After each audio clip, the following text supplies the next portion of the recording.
Did you know that Twilight actually has official graphic novels?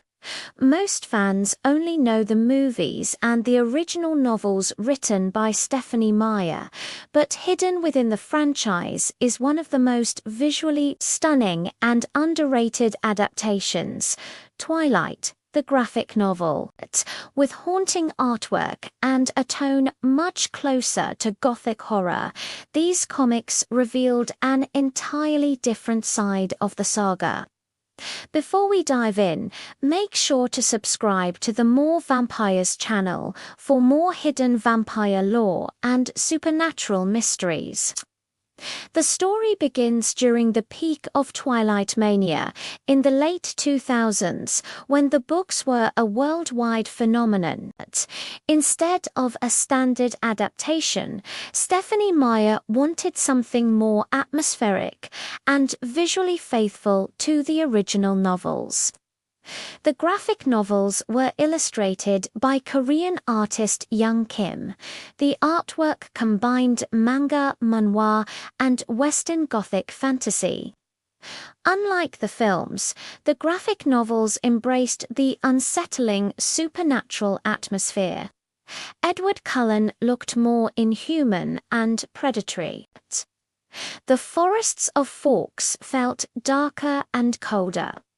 Even Bella Swan seemed more isolated and fragile. Meyer personally approved character designs to ensure the adaptation matched how she imagined the Twilight world. Edward, especially, looked far more supernatural. In the graphic novels, he sometimes looked genuinely dangerous. Alice Cullen often feels almost ghost-like, graceful, pale, and mysterious, like an immortal creature barely connected to humanity. Moments that felt romantic in the movies became unsettling. Bella entering the Cullen house feels like stepping into a den of predators. Young Kim's artwork used shadows and moonlight to emphasize the loneliness. Forks felt haunted. The graphic novels highlighted darker truths. The Cullen family are immortal predators resisting their instincts every second. The success of Volume 1 led to Volume 2 in 2011, and then New Moon, the graphic novel, in 2013. The Volturi in particular looked incredible in the graphic novel format. Aro appeared ancient and almost corpse-like. Caius looked terrifyingly cold. Marcus seemed emotionally hollow and ghostly.